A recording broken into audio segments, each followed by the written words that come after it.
Thank you for joining me today. It's Brian Gubernick, and welcome to the No Days Off podcast, where we believe that every single day brings a new opportunity to get better. A baseball manager is in the World Series. It's the biggest stage in the sport of professional baseball. And the night before the game, he sits down with his staff and he walks through what might happen that next day. See, he makes a plan. He says to his staff, if the other team makes a certain move late in the game, here's exactly how I'll respond.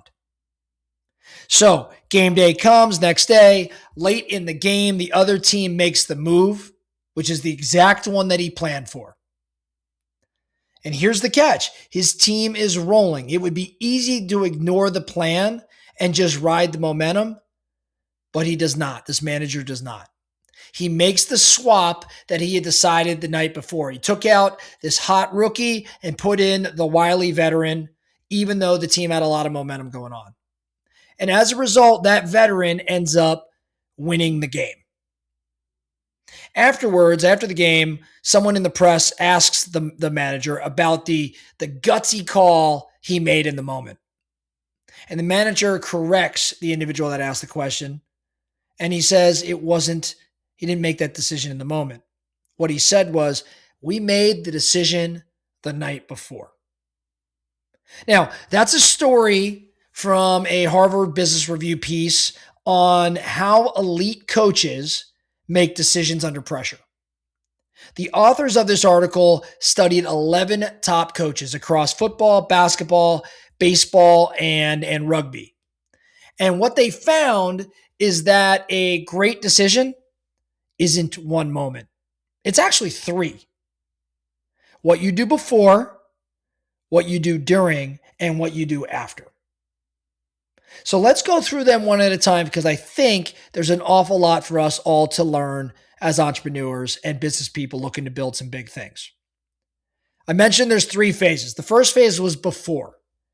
The best coaches do three things before the pressure ever shows up. First, they decide in advance, just like that manager. They look ahead at the calls they'll likely have to make, and they work them out early while their head is clear. If this happens, then this is how we react. Who makes the call? What matters most? That's the night before move. The second thing the best coaches do before the pressure shows up, they control the information. One championship coach had a particular rule. He said never more than 3 pieces of information because too much input from too many people and the picture gets real cloudy. He wanted the few things that mattered, not everything. Now, the third thing the best of the best do before the pressure ever shows up, they learn their people. They pay attention when nothing's on the line. They pay attention how someone shows up on an ordinary day. So that later, under pressure, they can tell who's locked in and who's maybe a little off. So that's the before phase. Now there's the during phase, during the moment. Okay, there's 3 more things here during the moment. The championship coaches, the 11 that were studied, first, during the moment, they steady their emotions. They don't erase their emotions, they steady them. See, one coach said the thing that clouds a decision most is imagining how everyone's going to react.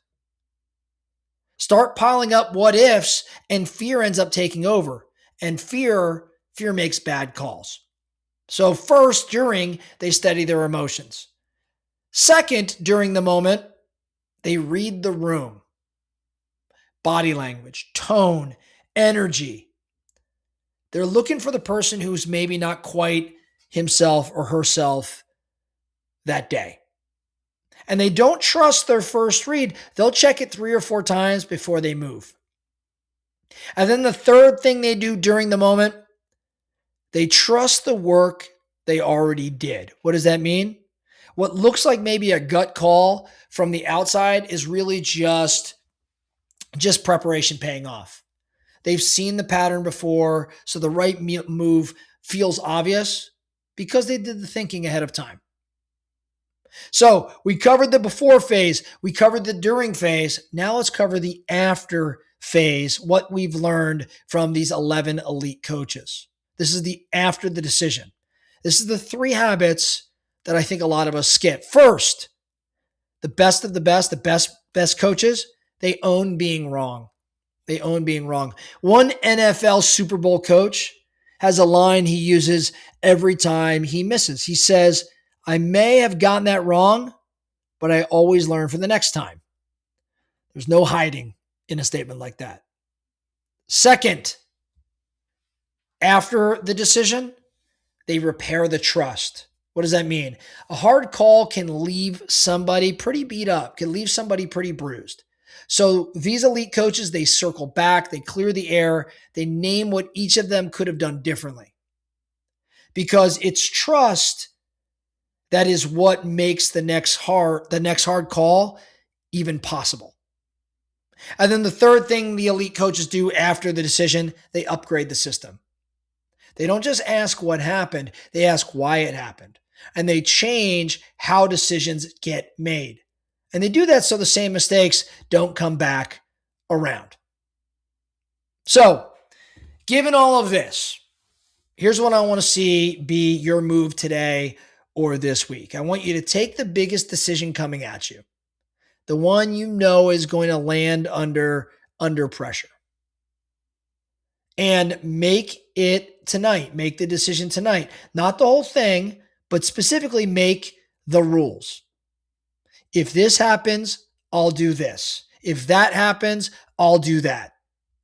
Decide it right now while you're calm. So when the moment comes, you're not deciding under fire. You're just running the play you already called. If you listened just the other day, I think it's the last podcast we had done, I talked around doing an endurance event, which is very similar to building a big business and the endurance required to do that. There's going to be a moment in time that you want to quit. Everybody goes through that. So you might as well figure out right now, like decide right now while you're calm, how you're going to react when that moment comes.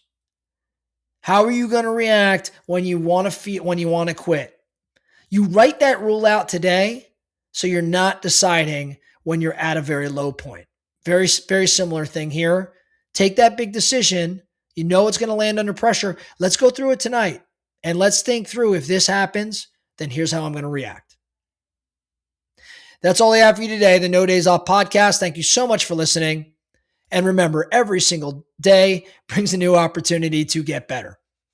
So let's get after it.